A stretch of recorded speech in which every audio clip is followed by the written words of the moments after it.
What up, y'all? It is your boy Darius, and we're back, y'all.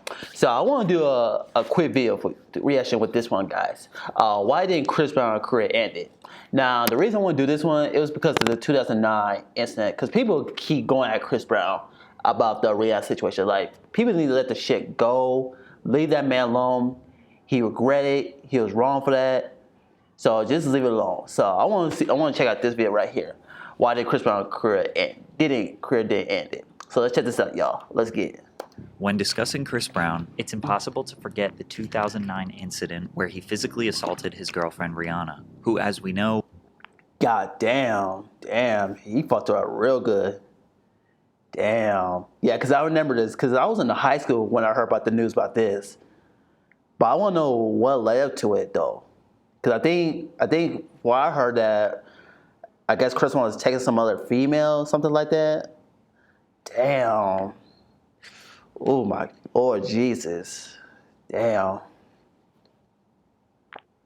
was and still is one of the most popular stars of the past decade. Yeah, she Some was. of you from that moment on were never a fan of Chris Brown again. And while it did leave a stain on his reputation, being forever associated with this disgraceful incident basically didn't hurt his career at all. Today, Chris Brown has over 50 million monthly listeners, has more gold records than Elvis, and is still selling out stadiums all over the world. Just last week, he posted on Instagram about how people still hate him for a mistake he made at 17. But Chris Brown has made a mistake almost every year for the past decade. He seemingly isn't a changed man.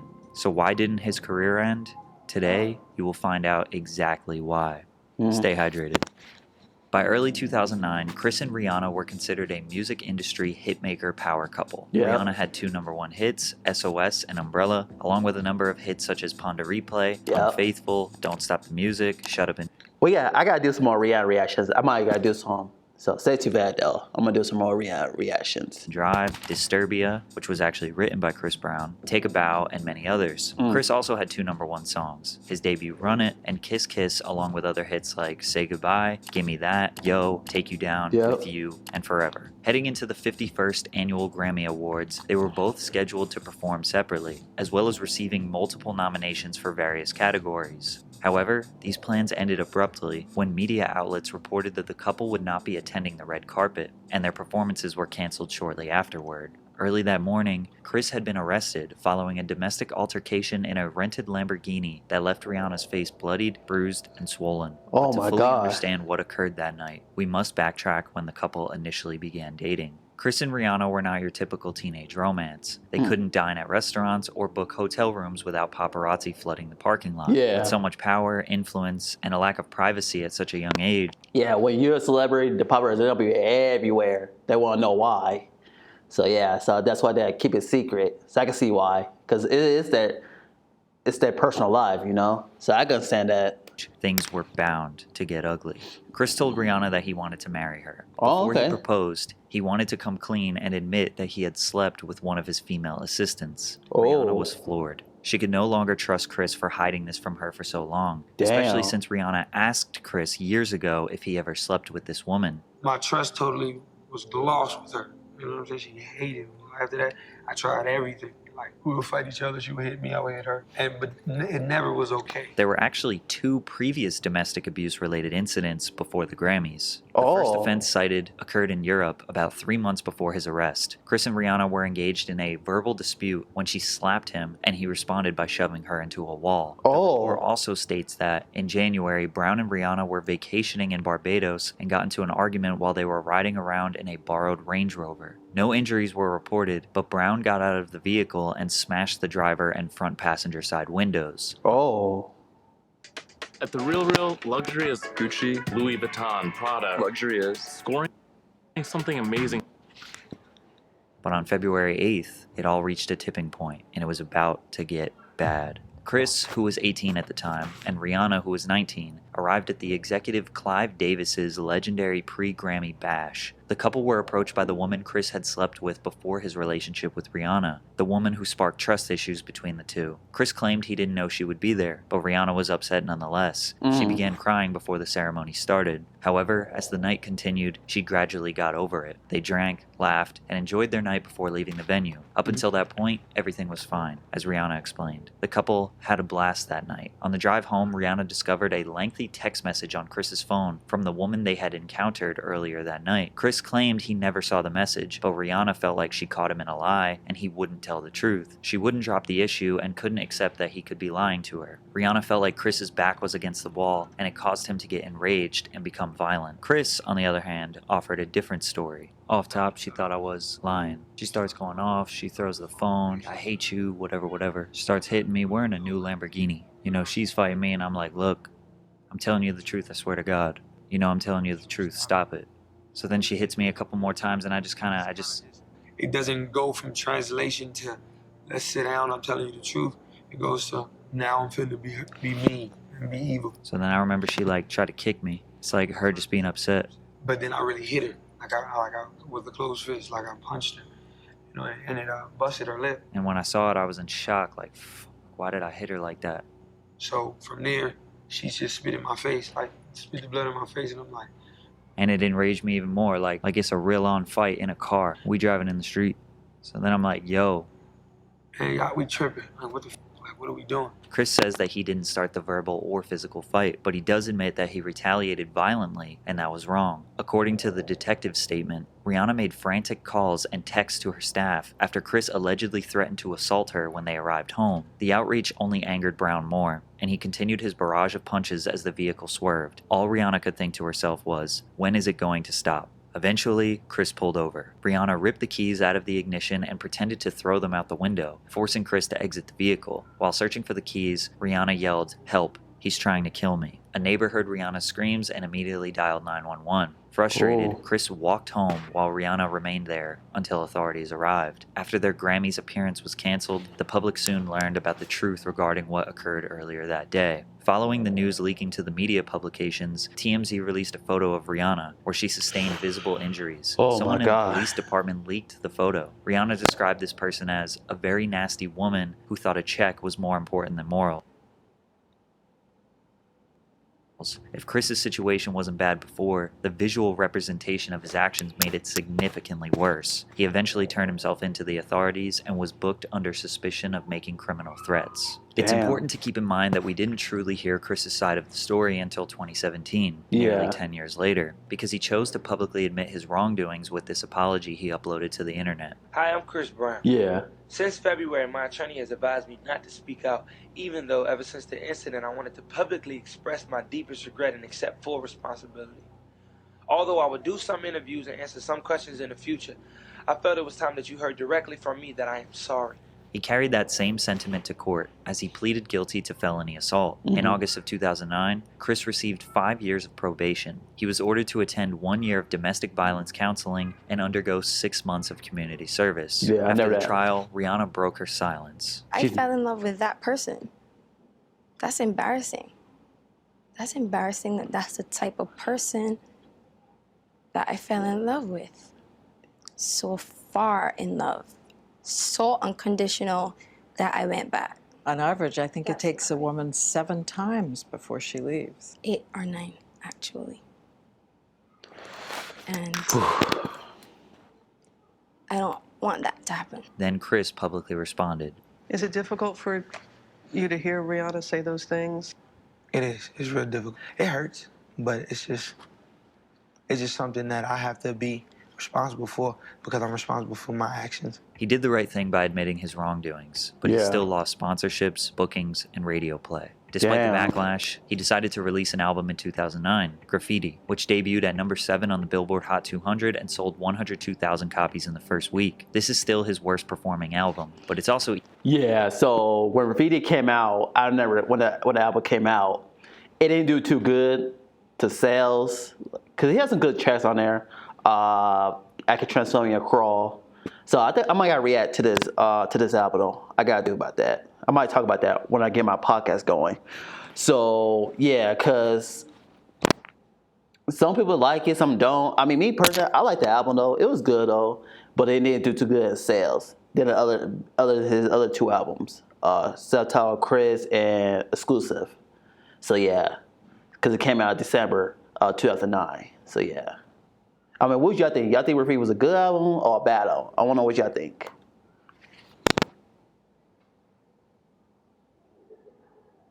Easily his worst sounding album. At the time, people thought his career was ruined, but actually, this was only a minor setback. Chris was about to dominate for the next decade, and although he claimed he was going to change his actions, that couldn't be further from the truth.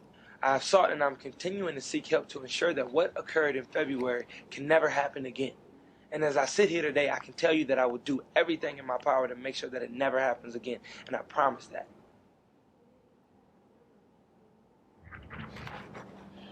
This game,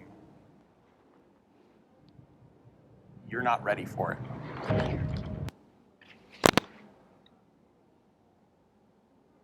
Chris was never blackballed from the music industry. Just 1 year after pleading guilty, he was booked to perform a Michael Jackson tribute at the 2010 BET Awards. During the performance, he famously began crying and fell to his knees while singing Jackson's Man in the Mirror. Yeah, because he paid homage to the late great Michael Jackson. Because that was one of the best performance. Because that was his idol. Because I don't know if Chris Brown met Michael Jackson. I don't know if he did though. I don't think he did though.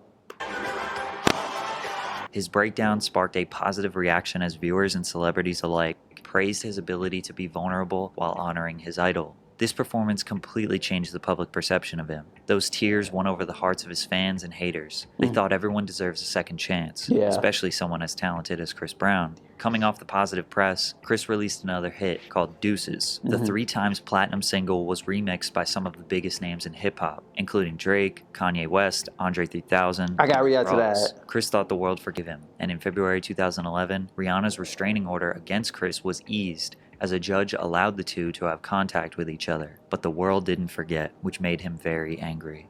How have you been able to I've been focusing on his album, you know. I think this album is this one that I want people to hear, piss him off. people to really get into. So definitely this album is what I want them to talk about and not the kind of stuff that happened 2 years ago. After this agitated interview, Chris stormed off the Good Morning America set, screaming down the hallway. He allegedly threw a chair at his dressing room window, which caused the glass to shatter on the street below, ripped his shirt off, and taunted one of the producers before ultimately leaving the studio where he was photographed on the street after lashing out. Later that day, he posted a now-deleted tweet that read, "I'm so over people bringing this past shit up, yet we praised Charlie Sheen and other celebs for their bullshit." Chris appeared in an interview days later and apologized for his outburst. Luckily for Chris, he found... Yeah, because I think he just got very frustrated, irritated to keep bringing that up. So yeah, because I remember that one. So yeah, because he was about to release his fourth studio album, Fame, coming out 2011, March.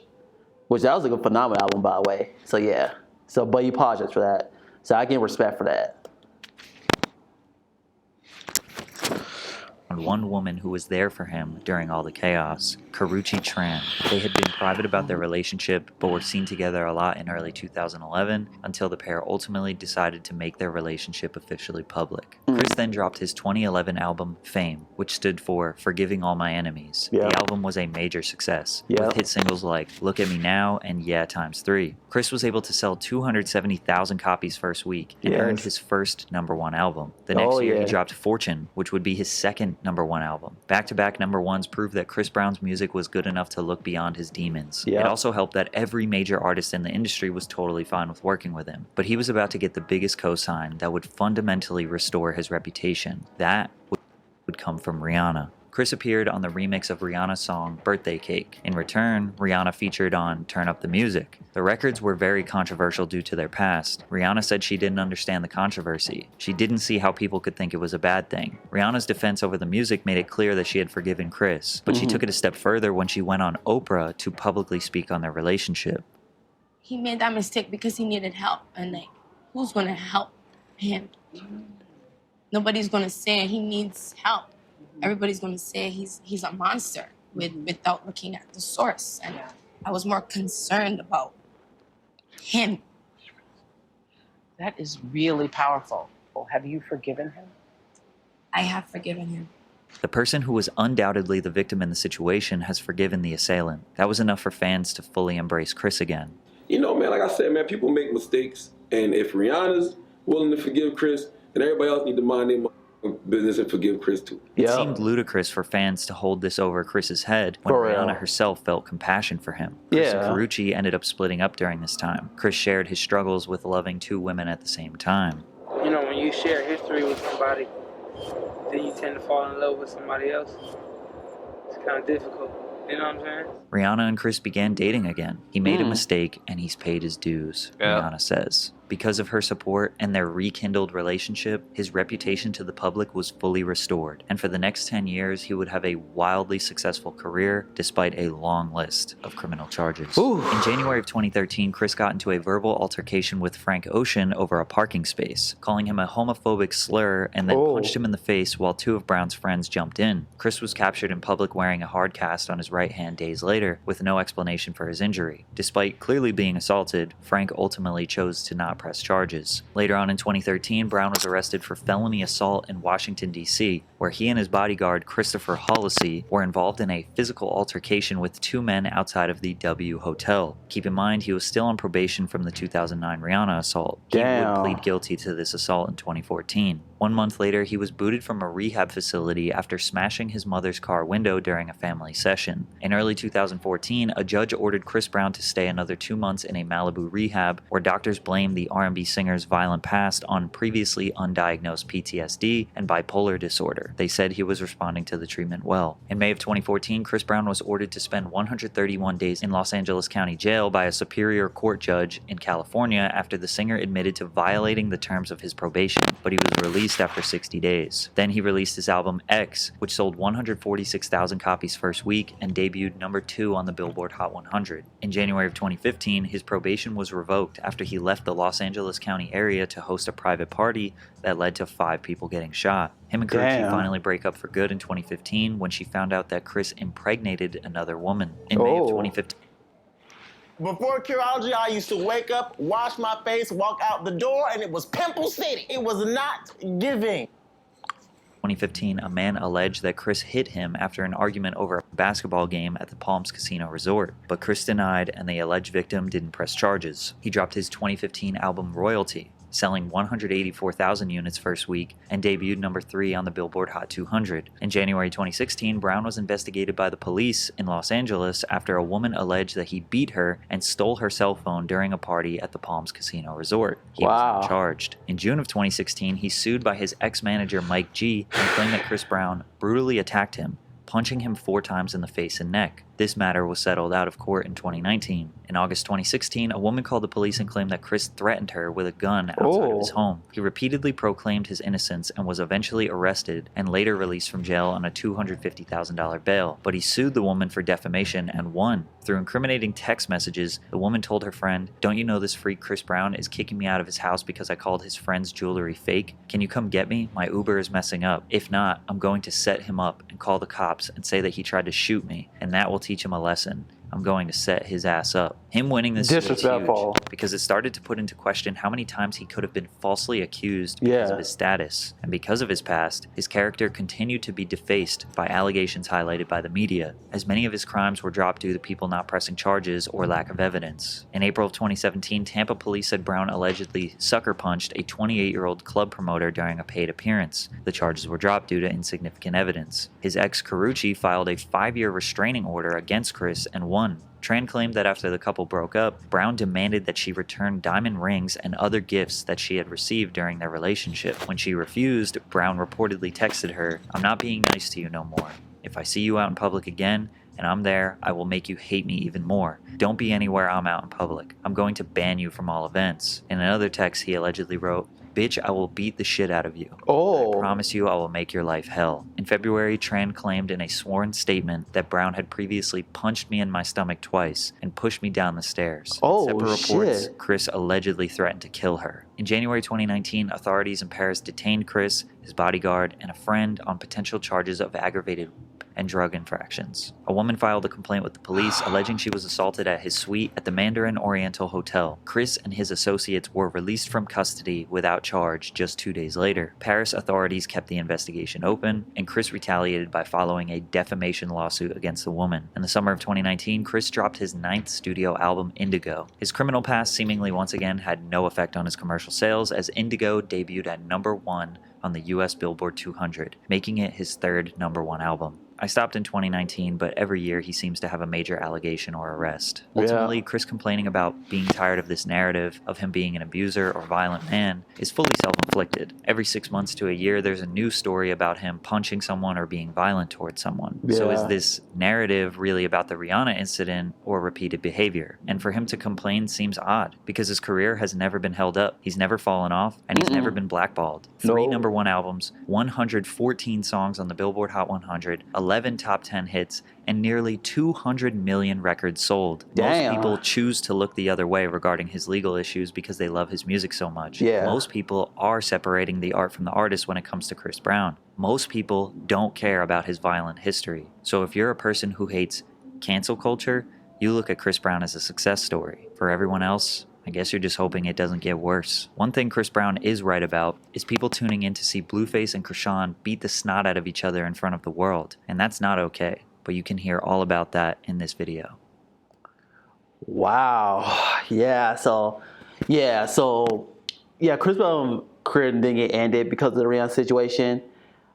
My thing is, if the Rihanna situation didn't happen, I think Chris Brown would have been bigger behind Michael Jackson, in my opinion. Because Michael Jackson is no longer here, I think he would be way bigger than Michael Jackson, in my opinion, if the Rihanna situation didn't happen. But I think that one kind of caused that. So I love Chris. I'm a huge fan of him. I love his music, though. I mean, I hope he do some more movies, though, because he is a phenomenal actor, though. Because I think I'm going to do Stomp the Yard this Christmas and Takers. I'm going to work with those. I don't know when I'm going to do them, but I'm going to have those out this year. So, yeah, because Chris Brown moved, because they keep bringing that up. It's like, let the shit go. Like, he know he did what's wrong. I don't condone violence, domestic violent relationships. I really don't. So, Rihanna moved on because she's in a relationship with A$AP Rocky because she's having her 2nd child. So I want to know what y'all think, why y'all think Chris Brown's career didn't get ended? I don't know what y'all think. Make sure you like the video, make sure you subscribe to the channel as well, and I'll see you guys next video. Stay up. Peace.